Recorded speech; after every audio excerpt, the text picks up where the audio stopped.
में असदुद्दीन ओवैसी की रैली में औरंगजेब अमर रहे के नारे लगाए गए हैं, जिसका वीडियो भी सामने निकल कर आया है।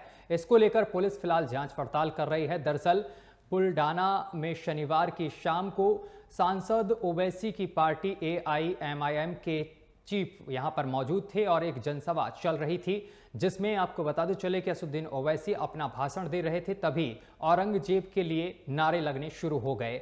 जब तक सूरज चांद रहेगा औरंगजेब तेरा नाम रहेगा। वहीं आपको बताते चले कि बुल्डाना पुलिस का कहना है कि मामले को लेकर वीडियो उनके पास पहुंच गया है और उन्होंने कहा है कि इस मामले को लेकर हम जांच पड़ताल कर रहे हैं। तो एक बार फिर से औरंगजेब के नारे लगे हैं और ये नारे असदुद्दीन ओवैसी की रैली के दौरान लगे हैं। फिलहाल इस पूरे मामले को लेकर पुलिस का कहना है कि वीडियो के आधार पर जांच पड़ताल की जा रही है। तो भाईजान के भाषण के बीच ये नारेबाजी हुई है। औरंगजेब जिंदाबाद रहे, ये तमाम नारे लगे हैं। जब तक सूरज चांद रहेगा तब तक औरंगजेब तेरा नाम रहेगा, ये तमाम नारे लगे हैं, जिसका वीडियो जो है वो बड़ी तेजी से सोशल मीडिया पर वायरल हो रहा है। इस पूरे मामले को लेकर बता दें कि पुलिस जांच पड़ताल कर रही है और ये कोई पहला मामला नहीं है। महाराष्ट्र में इससे पहले भी औरंगजेब के नारे लगते हुए आए हैं और अब असदुद्दीन ओवैसी की रैली में औरंगजेब के नारे लगे हैं। जिसके बाद आपको बताते चले कि जो पुलिस है इस पूरे मामले की जांच पड़ताल कर रही है। पुलिस के पास कई वीडियो पहुंचे हैं जिनकी जांच की जा रही है। तो भाईजान के भाषण के बीच औरंगजेब के नारे लगे हैं।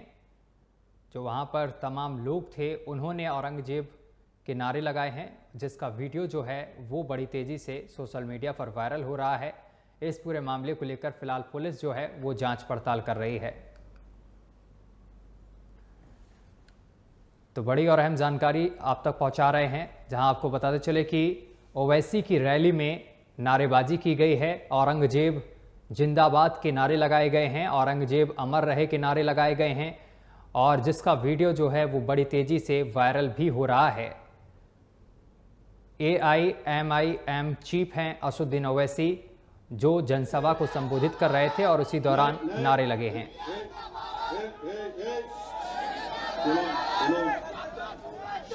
हाँ, रहेंगे। दोस्तों और बुजुर्गों, तीसरी बात ये है, तीसरी बात सुनिए अभी। तीसरी बात ये है, नहीं, दोस्तों और बुजुर्गों। और इस खबर पर हमारे साथ सुरेंद्र सिंह, नेता बीजेपी, जुड़ गए हैं। सर, आपका बहुत बहुत स्वागत है न्यूज वॉच इंडिया पर। धन्यवाद। सुरेंद्र जी, एक बार फिर से नारेबाजी हुई है। असदुद्दीन ओवैसी रैली कर रहे थे, इसी दौरान औरंगजेब जिंदाबाद के नारे लगे हैं महाराष्ट्र में। देखिए, जिस प्रकार से ओवैसी साहब का, और ओवैसी साहब हो चाहे उनके भाई हो, हमेशा से देश विरोधी जो है नारा लगवाने का काम किया है। उन्होंने हमेशा जो है इस देश को तोड़ने की बात किया है। वो हमेशा जो है इस देश की बात तो वो करते हैं, लोकतंत्र और संविधान की बात करते हैं, लेकिन वो उसके हिसाब से चलते नहीं। उनके जितने भी कार्यकर्ता है, ये तमाम लोग जो है देश विरोधी नारा लगाने का काम करता है।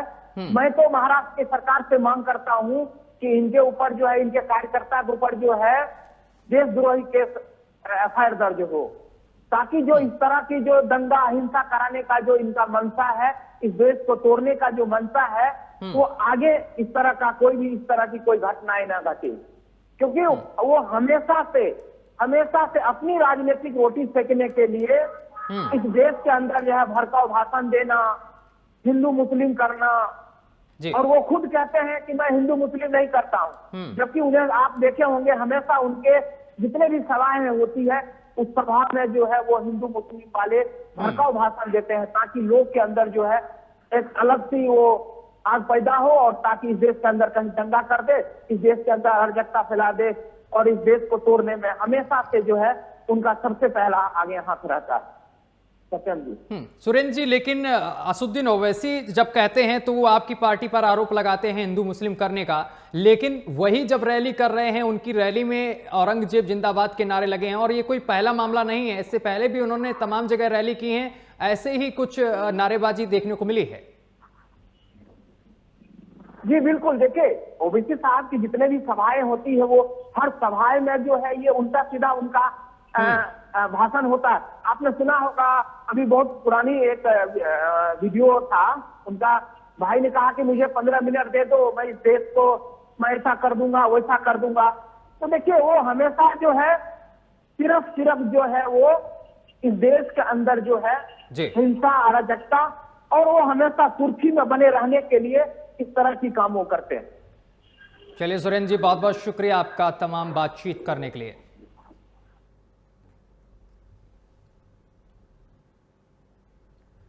खबरों में आगे बढ़ेंगे। अगली खबर दिल्ली से है। दिल्ली में केंद्र के अध्यादेश के खिलाफ विपक्षी दलों का समर्थन मांग रही आम आदमी पार्टी ने कांग्रेस के पूर्व अध्यक्ष राहुल गांधी को निशाने पर ले लिया है। पार्टी का कहना है कि कांग्रेस को तीसरी बार राहुल गांधी को नेता के तौर पर प्रोजेक्ट नहीं करना चाहिए। आप प्रवक्ता प्रियंका कक्कड़ ने यह बात एक ट्वीट के माध्यम से कही है। उन्होंने ट्वीट में लिखा है कि अगर देश बचाना है तो सबसे पहले कांग्रेस को बोल देना चाहिए कि वो तीसरी बार भी राहुल गांधी पर दांव नहीं खेलेंगे, नहीं लगाएंगे और समूचे विपक्ष पर ये दबाव नहीं डालेंगे। देश हित में ये संविधान बचाने से ऊपर है। प्रियंका कक्कड़ का ये ट्वीट बिहार के पटना में हुई विपक्षी दलों की बैठक के बाद सामने निकल कर आया है, जिसमें आपने अपना रुख स्पष्ट करते हुए कहा था कि अगर कांग्रेस संसद में दिल्ली अध्यादेश का विरोध नहीं करती है तो आप कांग्रेस के नेतृत्व वाले विपक्ष का हिस्सा नहीं बनेगी। और इस खबर पर हमारे साथ भूदेव शर्मा जुड़ गए हैं, प्रवक्ता कांग्रेस हैं। सर, आपका बहुत बहुत स्वागत है न्यूज वॉच इंडिया पर। थैंक यू सर, जो बैठक की गई थी पटना में महागठबंधन की एक होने की, लेकिन इसके बाद आपकी बातचीत कहीं ना कहीं बन नहीं पाई है, कह सकते हैं आम आदमी पार्टी से। आम आदमी पार्टी आपकी पार्टी पर लगातार तमाम आरोप लगा रही है, क्या कहेंगे सर? देखिए, सबसे बड़ी बात आज ये है कि आज पूरा विपक्ष एक हो रहा है। मैं मानता हूं कि इसमें कोई दो राय नहीं है कि विपक्ष की जितनी भी पार्टियां हैं सबके अपने अपने मुद्दे होते हैं जी। लेकिन आज इस सरकार के खिलाफ जो तानाशाही सरकार इस देश में शासन कर रही है वो हर तरह से दूसरी पार्टियों को खत्म करना चाहती है, देश के लोगों के मुद्दों को दबाना चाहती है, तो उसके खिलाफ पूरा विपक्ष एक हो रहा है जी। तो इनके जो मुद्दे हैं, चाहे आम आदमी पार्टी का हो या किसी और पार्टी का, जो भी मुद्दे हैं उन सब पे मुझे लगता है कि बात बन जाएगी और उन पर बैठ करके जितनी भी क्षेत्रीय पार्टियां हैं या राष्ट्रीय पार्टियां जो विपक्ष में हैं तो उन पर बैठ के अभी भी बात होगी। ऐसा नहीं है कि उनकी किसी भी बात को नहीं माना जाए या फिर जो है, और मुझे लगता है निश्चित तौर पर विपक्ष एक होकर के चुनाव लड़ेगा। भारतीय जनता पार्टी इस समय बौखलाई हुई है क्योंकि देश के लोग ये समझ चुके हैं कि किस तरह देश के लोगों को बरगलाने का काम इन लोगों ने किया है, तो निश्चित तौर पर इसका कोई प्रभाव नहीं पड़ेगा। भूदेव शर्मा, आम आदमी पार्टी कह रही है कि कांग्रेस पहले अध्यादेश को लेकर अपना रुख स्पष्ट करे, इसके बाद ही हम बात आगे बढ़ाएंगे। नहीं, पार्टी का इसका फैसला तो हमारा शीर्ष नेतृत्व के पार्टी की जो भी CWC की मीटिंग में या जहां पर होगा वो तो होगा ही, वो पार्टी का फैसला है। लेकिन मुझे लगता है कि चाहे आम आदमी पार्टी हो या कोई भी तृणमूल कांग्रेस हो या जो कोई पार्टियां हैं जिनके अपने मुद्दे हैं, उन सबको ध्यान में रखते हुए ही विपक्ष एक साथ होकर के चुनाव लड़ेगा।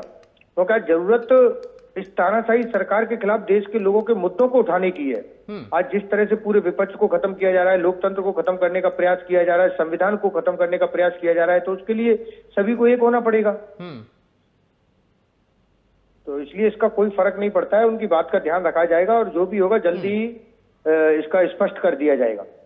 ठीक है, रविंद्र आनंद हमारे साथ जुड़ गए हैं, प्रवक्ता आम आदमी पार्टी से। सर, आपका बहुत बहुत स्वागत है न्यूज वॉच इंडिया पर।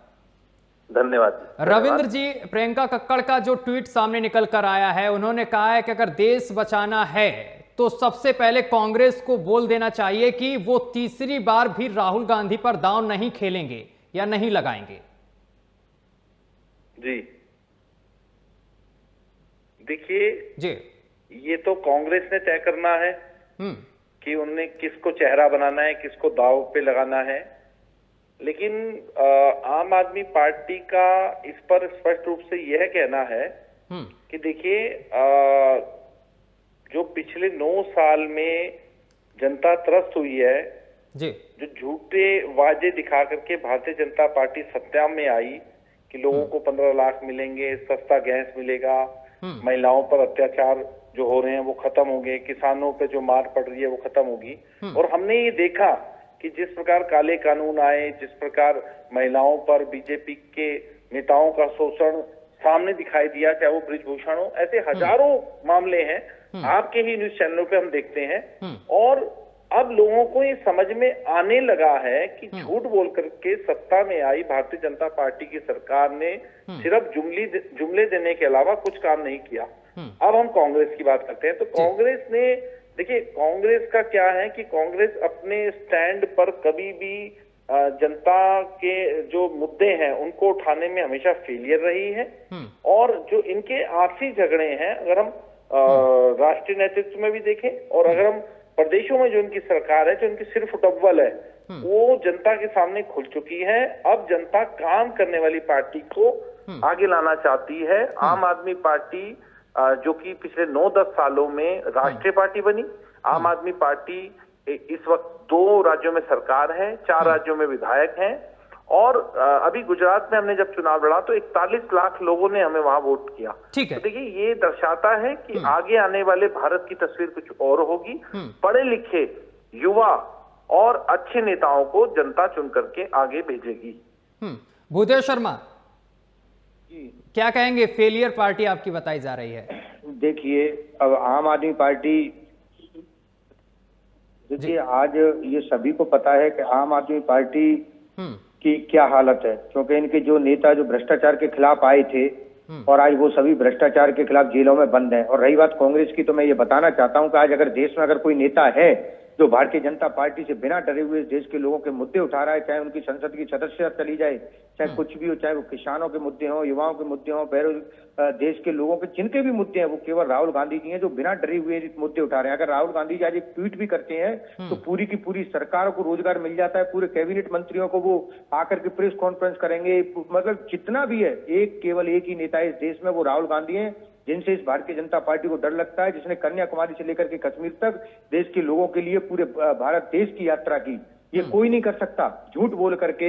मोदी जी से झूठ बोलने में कम नहीं है आम आदमी पार्टी। आरोप ये कितने भी लगा लें, राहुल गांधी बनने के लिए आपकी यात्रा से जनता को क्या लाभ हुआ? अरे जनता को ये लाभ हुआ कि जनता अपने मुद्दे उठाने के लिए तैयार है। आज देश के लोग जुड़ रहे हैं। कर्नाटक हिमाचल में परिवर्तन आया। यात्रा करी है, 3,500 किलोमीटर पैदल चले, ठीक है, लेकिन उससे जनता को लाभ क्या हुआ है?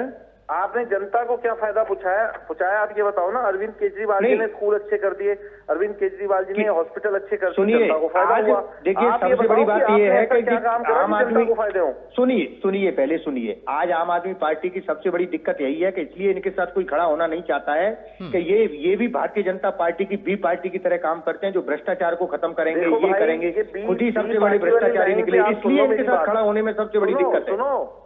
ये बी लाइन आप अपने मुद्दे स्पष्ट कीजिए। अगर हम उनकी बी लाइन होते तो वो हमें टारगेट करके हमारे पीछे ईडी लगाते। ईडी सीबीआई अगर आपके पीछे लगा रहे हैं तो ईडी सीबीआई पूरे विपक्ष के पीछे लगा रहे हैं। करते। देखिए आप लोग अपनी गलतफहमी में जिए, हमें कोई फर्क नहीं पड़ता। भारतीय जनता पार्टी कांग्रेस की बी टीम कह देती है आम आदमी पार्टी को, और कांग्रेस वाले भारतीय जनता पार्टी की बी टीम बोलते हैं। हमें कोई फर्क नहीं पड़ता। हम धीरे धीरे एक एक राज्य आप लोगों से छीन रहे हैं। आप इसी चक्रों में पड़े रहे। हम काम की राजनीति कर रहे हैं। में भी चुनाव लड़ा था आपने, कर्नाटक में भी चुनाव लड़ा था आपने, ऐसा नहीं है। हमने पंजाब के अंदर जो दिल्ली में काम दिखाई दे रहा है सबको। सुनो, दिल्ली में काम दिखाई दे रहा है, पंजाब में भी कानून व्यवस्था सभी को दिखाई दे रही है। इसलिए पहले आप अपने मुद्दे समझिए। मुझे नहीं लगता कि आपकी इनके प्रवक्ताओं को ही स्टैंड क्लियर नहीं है कि आम आदमी पार्टी के प्रवक्ता क्या चाहते हैं, पार्टी क्या चाहती है। इनको खुद को ही क्लियर नहीं है। क्लियर क्यों नहीं? भूदेव शर्मा अध्यादेश को लेकर समर्थन मांग रहे हैं आपकी पार्टी से, आप लोग समर्थन देने के लिए तैयार ही नहीं हो रहे हैं। नहीं, समर्थन अगर देना है नहीं देना है, ये आप भी पार्टी बता दे रहे हैं बीजेपी की, आम आदमी पार्टी को। कांग्रेस पार्टी में सीडब्ल्यूसी की मीटिंग में जो भी फैसला लिया जाएगा वो तय करेंगे। लेकिन मुझे लगता है कि इनके जिस तरह के विचार हैं, इनके जिस तरह के नेता ट्वीट कर रहे हैं, तो इससे हमें नहीं लगता कि, मेरा अगर पर्सनली माना जाए तो मुझे नहीं लगता कि समर्थन करना भी चाहिए। चलिए सर, आप दोनों का बहुत बहुत शुक्रिया हमारे साथ जुड़ने के लिए, तमाम बातचीत करने के लिए।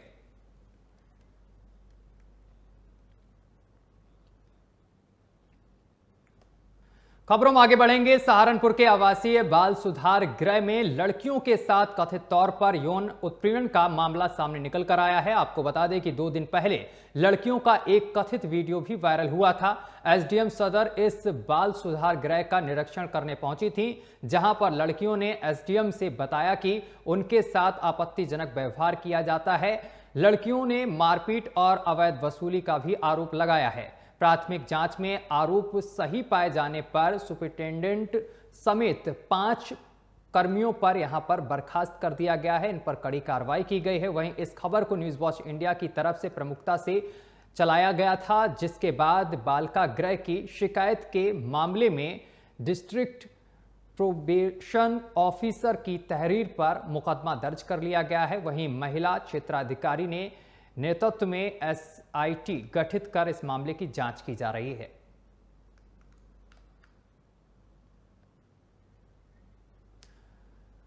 तो बालिका गृह की जो लड़कियां हैं, उन्होंने गंभीर आरोप लगाए हैं तमाम कर्मचारियों पर। इस पूरे मामले को लेकर 5 लोगों पर गाज गिर चुकी है।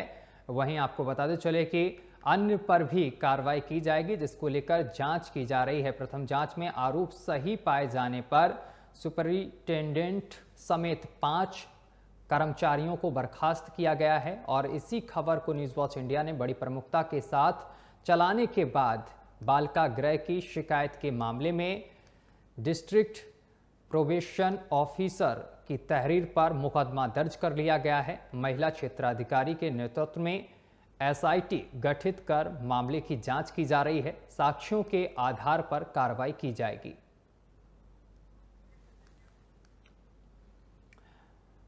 और इस खबर पर सहारनपुर से हमारे संवाददाता जोगेंद्र कल्याण हमारे साथ सीधा जुड़ गए हैं। जोगेंद्र कल्याण, जो लड़कियां हैं उन्होंने गंभीर आरोप लगाए हैं, यौन शोषण का भी आरोप लगाया है, क्या कुछ पूरा मामला है? हेलो जोगेंद्र, आवाज पहुंच रही है आप तक? जोगेंद्र कल्याण से एक बार फिर से संपर्क साधने की कोशिश करेंगे। तो आपको बताते चले कि बड़ा मामला है। इस पूरे मामले को लेकर फिलहाल तमाम अधिकारी जांच पड़ताल कर रहे हैं और इस मामले में प्रथम दृष्टया देखा जाए तो 5 लोगों पर गाजगिरी है, 5 पर बड़ी कार्रवाई की गई है। तो बड़ी और अहम जानकारी इस वक्त की आपकी टीवी स्क्रीन पर, और इस खबर को लगातार न्यूज वॉच इंडिया प्रमुखता से दिखा रहा है, जिसके बाद इस पूरे मामले को लेकर अधिकारियों ने संज्ञान लिया और बड़ी कार्रवाई करते हुए 5 को बर्खास्त कर दिया गया है। इसी बीच एक बड़ी जानकारी सामने निकल कर आ रही है। बीजेपी कार्यक्रम में मच गया है बवाल। बड़ी जानकारी इस वक्त की, बीजेपी के एक कार्यक्रम में बवाल मच गया है। मधेपुरा में चल गई है कई राउंड गोलियां। कार्यक्रम में हुई हैं कई राउंड फायरिंग। बीजेपी कार्यकर्ताओं के बीच हुई है फायरिंग में एक कार्यकर्ता के पैर में गोली लग गई है। फायरिंग करने वाले को पुलिस ने गिरफ्तार भी कर लिया है। बड़ी और अहम जानकारी इस वक्त की आपकी टीवी स्क्रीन पर, जहां आपको बताते चले कि बीजेपी के कार्यक्रम में जमकर फायरिंग हुई है। मधेपुरा में चली है कई राउंड गोलियां। कार्यक्रम में कई राउंड फायरिंग हुई है, जिसमें बीजेपी कार्यकर्ता के पैर में गोली लग गई है, जिसको अस्पताल में भर्ती किया गया है। सूचना पर पहुंची पुलिस ने फायरिंग करने वाले आरोपी को गिरफ्तार किया है।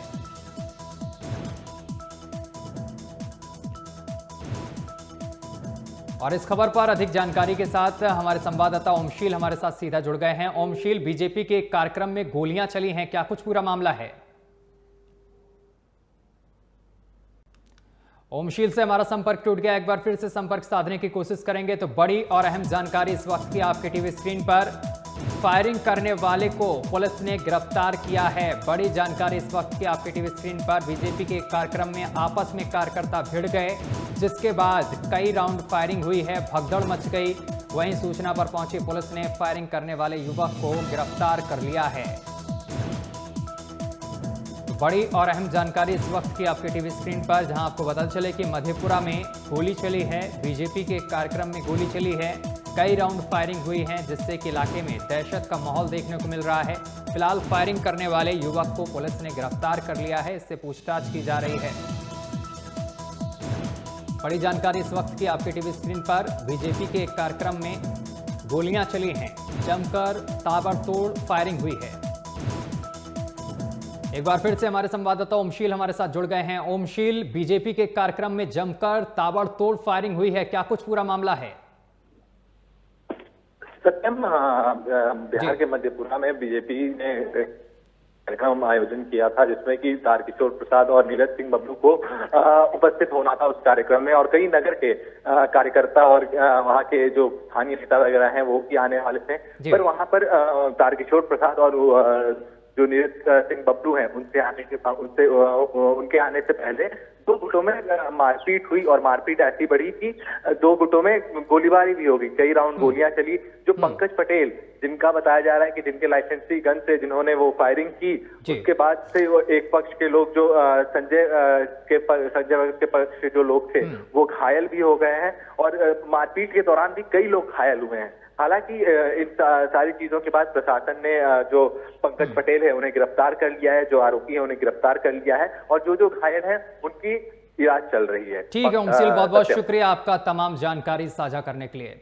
खबरों में आगे बढ़ेंगे। आपको बताते चले कि मानसून को दस्तक दिए अभी ज्यादा समय नहीं हुआ है कि देश के कई राज्यों में आफत की बारिश देखने को मिल रही है, और ऐसी एक खबर नई दिल्ली से सामने निकल कर आई है, जहां पर नई दिल्ली रेलवे स्टेशन पर बारिश की वजह से वाटर लॉकिंग में करंट आने से एक महिला की मौत हो गई है। महिला की पहचान साक्षी आहूजा के तौर पर हुई है, और वो अपने पति के साथ भोपाल शताब्दी पकड़ने के लिए नई दिल्ली स्टेशन पहुंची थी। जानकारी के अनुसार महिला प्रीत बिहार नई दिल्ली की रहने वाली है। बता दें कि बारिश की वजह से हुए जल जमाव से बचने के लिए महिला ने एक बिजली के खंभे को पकड़ लिया था, जिसमें करंट आ रहा था, जिसके चलते उसकी मौत हो गई है। पुलिस ने मामला दर्ज कर लिया है और पुलिस आगे की कार्रवाई कर रही है।